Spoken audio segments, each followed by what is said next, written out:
And now it's a pleasure and honour, as always, to introduce our final speaker, the greatest voice against imperialism and war of our time, George Galloway.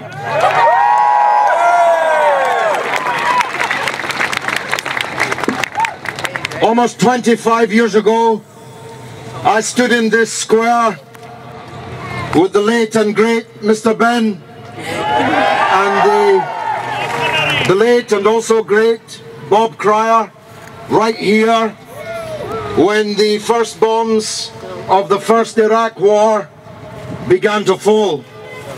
In 1998, I stood along there opposite Downing Street with Tariq Ali as we chanted "No bombs on Baghdad" when they launched the verminous Desert Fox attack on Iraq. And of course, in 2003, I marched with Andrew and Lindsay at the head of 2 million people as we mobilized a huge swathe of British public opinion against a war that we all suspected would be a disaster even before we knew what we know now. We have been right all along, and the people in that building, in their majority, have been wrong, and they're wrong, wrong, wrong again now. Andrew, they might as well set up Chilcot 2 now, just to save time, just to save a bit of time, because this latest war, if it happens, cannot possibly go well. I believe that we are already depriving Prime Minister Cameron of the clear majority which he said at the beginning he required before committing us to it. We may even yet be able to deprive him of a majority at all, and I'll tell you why. Because MPs' phones, I know because I was in there a long time and I was very friendly with the staff, including the telephone operators. They tell me MPs' phones are ringing off the hook with constituents asking for their MPs by name. If you haven't done it yet, it's 0207 219 3000. Ask for your MP by name. Insist upon leaving a message. Make sure that they know that in our tens of thousands, we are demanding that they say no to war on Syria. I know also from the IT staff in there, the MPs' mailboxes are full and emails are bouncing back. So many people are writing to them. And I also know, as everyone following it closely knows, that the Ben Cameron war, as sadly it will become known, the Ben Cameron war will command nothing like the number of Labour MPs that were being predicted in the newspapers only a few days ago. Because this is a war that doesn't even have the support of the Daily Mail. It doesn't even have the support of the Financial Times. And this is an in-joke, Andrew. It doesn't even have the support of the Observer this time. This is a war where even right-wing personalities like Sir Max Hastings, Peter Oborne, Peter Hitchens, Simon Jenkins, people who know a thing or two about war, know a thing or two about history, know that this is ill-conceived, ill-intentioned and ill-fated. And if it happens, support for it will not survive the first public relations disaster. Ask not for whom the bell tolls. The bell tolls for every MP that goes into the lobby and votes for it, whichever party they represent. Support will not survive the first pictures of the first children being carried out from the rubble of the first hospital, the first housing complex, bombed in error by our armed forces.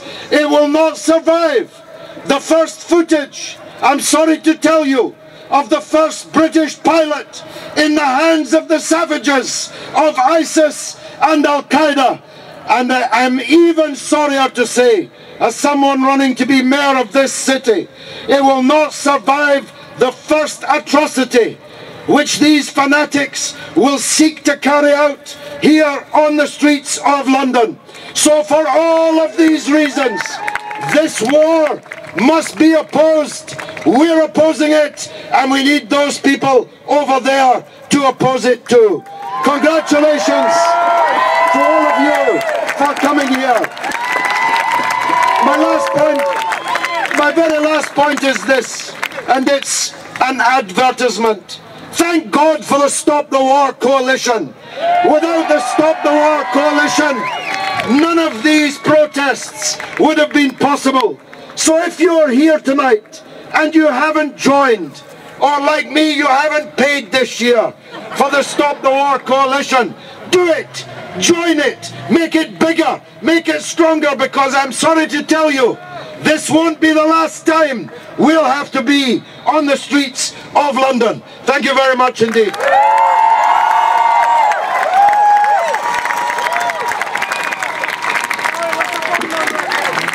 Thanks very much indeed, George. I'm going to hand over to Chris in a minute to tell you about how we're going to march.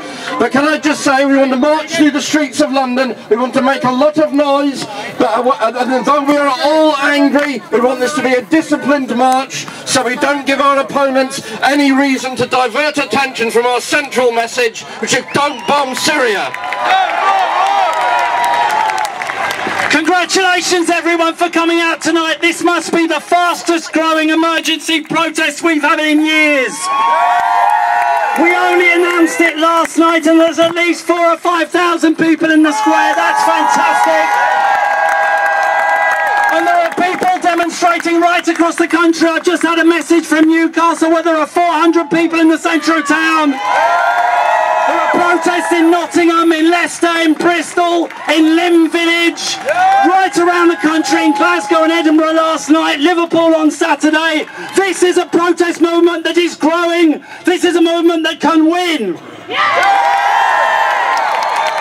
And we are making a difference. We are having messages every day in the Stop the War offices from MPs up and down the country saying that they are going to vote no tomorrow. I've just had a message from Kerry McCarthy MP, who's on the Shadow Cabinet. She says she's going to vote no. She's decided to vote no tomorrow. One report says the number of Labour rebels is down to something like 30. We have 24 hours or 26 hours before the vote. We have to bend every effort to reducing that vote, to making it an unworkable operation for David Cameron. So lobby your MPs if you haven't already.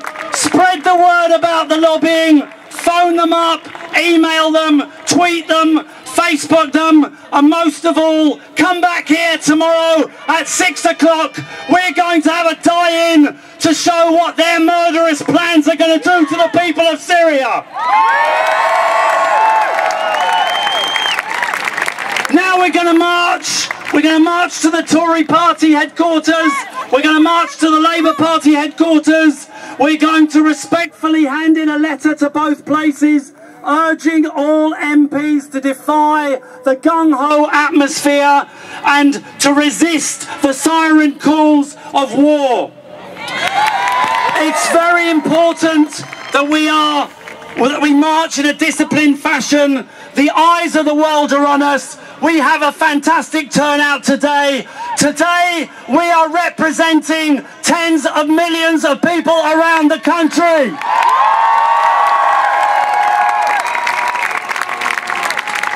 So turn around and stay where you are for a second. In 2 minutes, we'll be setting off in that direction to go and tell David Cameron what we think of his plans. Thank you very much, and see you tomorrow night at 6.